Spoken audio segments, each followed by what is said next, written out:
Hey everybody, good late afternoon or early evening. We've got ourselves the injury report, the final injury report for the week. And I know this came out a couple hours ago, but I wanted to wait for the practice report too because, well, to put a long story short, this injury report escalated significantly from where it looked like it was going to be yesterday.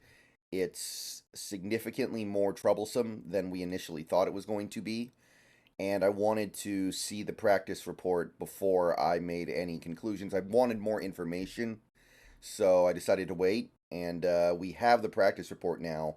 So let's take a look at it and see what we can learn, try to figure things out, and basically try to diagnose exactly what this Seahawks team is likely to have on Sunday. So I've got the injury report and practice report from Brady Henderson here on X. Let's take a look here. We have one player who is out, and it's Derek Young. He did not practice today, so it seems like his attempt to just get right back on the practice field on Wednesday was a no-go because he then missed Thursday and Friday and is now going to miss this game.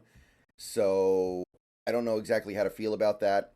Initially, they said the injury looked serious, and then on Monday they were like, "Oh, it's actually not serious. He's totally fine." And then he practiced on Wednesday, and then he misses 2 days in a row. Now he's out for this game. So maybe we're back in the mode of, "Oh, it's serious now."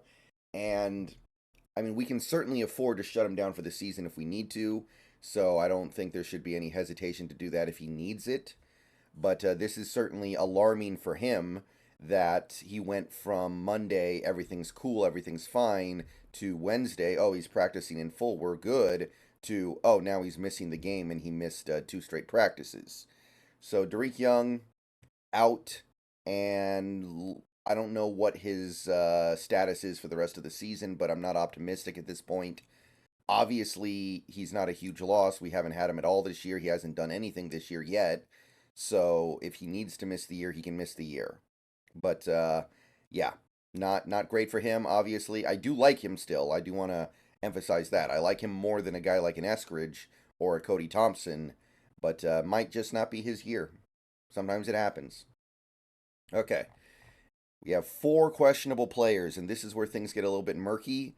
So let's go through them one by one and talk about it. Abe Lucas is questionable, but Carroll already kind of stepped on the idea of him playing this weekend. He basically said he had a good week of practice, although he did not practice today. And Carroll said, yeah, we listed him as questionable, but we don't think he's going to play. So I would not expect that at all. Carroll already basically said he's not going. So why they listed him as questionable and not at least doubtful, I don't know, but that's what they chose to do. And it's a good sign for next week, right? Now, I will say this.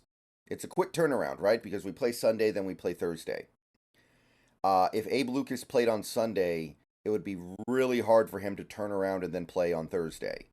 In fact, we would probably just have him skip that game. So him not playing in this game, despite being questionable, might be an indication that we think he's good, but we want to save him for the Thursday night game. That may be in play here because we're going to need Abe Lucas a lot more against the Niners than we will against the Rams, you would think. All right, so that's Abe Lucas. He's questionable, but don't expect him to play at all. Next guy is Tyler Lockett, and this is starting to become a bit of a problem here. He did not practice today at all. He did not practice at all this week. And Carroll's comments after practice today indicated he is genuinely questionable. Like there is a real question on whether or not he's going to be able to play. The injury is legit, and they're going to reevaluate him before the game time and see what's up. So this might just be one of those veteran things where you have an older player who's coming off a big game last week. He contributed massively to that win over the Commanders, and he just can't quite get it together in time for the next game because he is dealing with this minor injury. But to him, the injury is not as minor as it would be for a younger player. So the way Carroll worded it, it sounds like a real possibility Lockett cannot go, and that would obviously be a big blow. But this is what happens when you have an older player. Sometimes there's a little bit of risk involved. Sometimes there is legitimate concern about him not being able to go week to week. the way the younger players are, and obviously, we can all pretty comfortably say that Tyler Lockett is continuing to produce in the games that he does play. So if he does end up missing this game, that's just kind of the cost of doing business with a really good veteran player. But prepare for it. I think this team is preparing for it, and so should we as fans. Jamal Adams, also legitimately questionable according to Carroll. He did not practice this this day, and the only practice he had was a limited practice on Thursday. So the way Carroll worded it, again, this is not just a paperwork questionable. This is a real questionable. So I think there's a real chance here that Adams does not play. It sounded to me kind of like a load management thing with him, where he's been playing the whole game for several weeks in a row, and they're trying to take it slow. That's how I took it anyway. So if that's what they need to do to keep Adams on the field long term, then I'm all for it, because I don't think he's going anywhere next year either. We need him for this next year and a half in all likelihood, and he's going to be making big money no matter what. So may as well have him on the field helping us do stuff. And he is having a pretty good year so far. So if they decide this is going to be one of those load management games, again, remember, we have a quick turnaround. If you want these players on the field for Thursday night, you might need to have them take the Sunday before off, or at least take it easy. So it wouldn't surprise me. We have the safety depth to survive a game without Adams if we really have to. Obviously, we don't want to. But the way Carroll put it, he said that, Adams' knee is a problem right now. It's a bigger problem than it was previously. And it sounded to me a little load management-y, if you to use a NBA term. All right, final guy is Trey Brown, and once again, I must unfortunately report that Trey Brown did not practice on Friday, and it sounds legitimate. He basically said he hurt his ankle, or excuse me, foot, and he's in a race to get back. So Trey Brown missing this game is a realistic possibility. It's not just a paperwork thing. Something happened in practice, he jammed it, he hurt it, and there's a possibility that he can't go because of it. Sounded like it's going to be a close call. He's a true game time decision. We do have cornerback depth to survive if Trey Brown can't go. We do have Artie Burns. I'm sure it's too late to activate Kobe Bryant, even though they say he's healthy. But long term, we do, of course, have him. Mike Jackson is still dangling around, and he's honestly been, I mean, I don't want to overreact to a very small sample size, but he's been okay this year. I will say this is getting dangerously close to the secondary we had in week one that wasn't really able to figure the Rams offense out. No Adams, and we were down one of our starting cornerbacks in that game was Witherspoon, but the Rams are going to go three wide constantly. So if we can't have Trey Brown, that's a big loss against this team in particular. So, yeah, things got messy today, and there's potential problems here.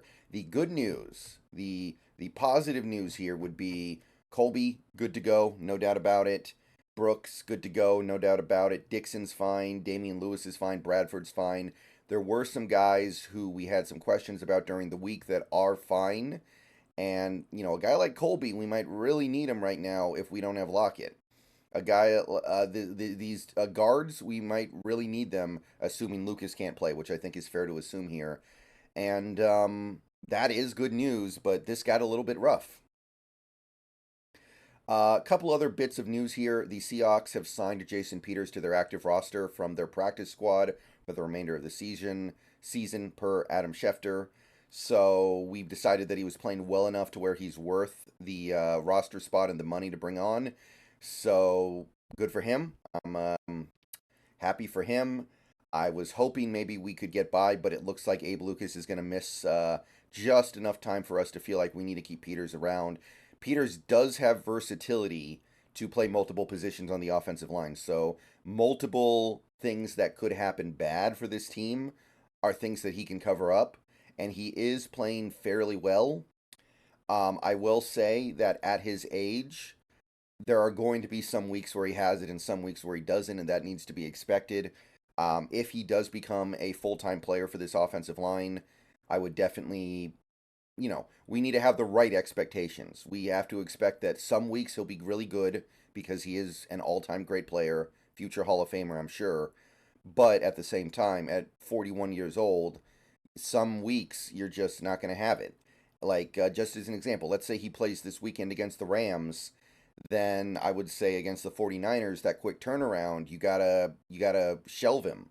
You can't have him play that quick turnaround because his body is not going to have time to get ready for that next game.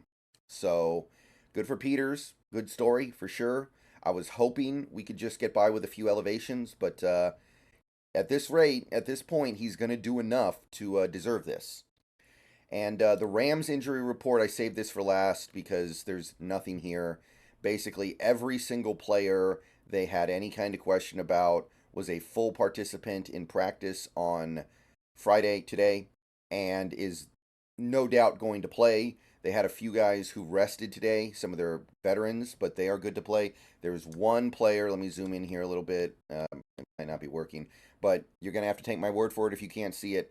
Kobe Durant is questionable, and he was in practice all week, so he will probably play. The Rams are super healthy right now. The guys they're missing are the guys on IR like Kyren Williams, but in terms of what they expected to reasonably have in this game, they've got it all. Okay, so that is it for the injury report and practice report.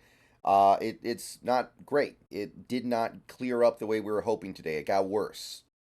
But we should have enough to handle our business.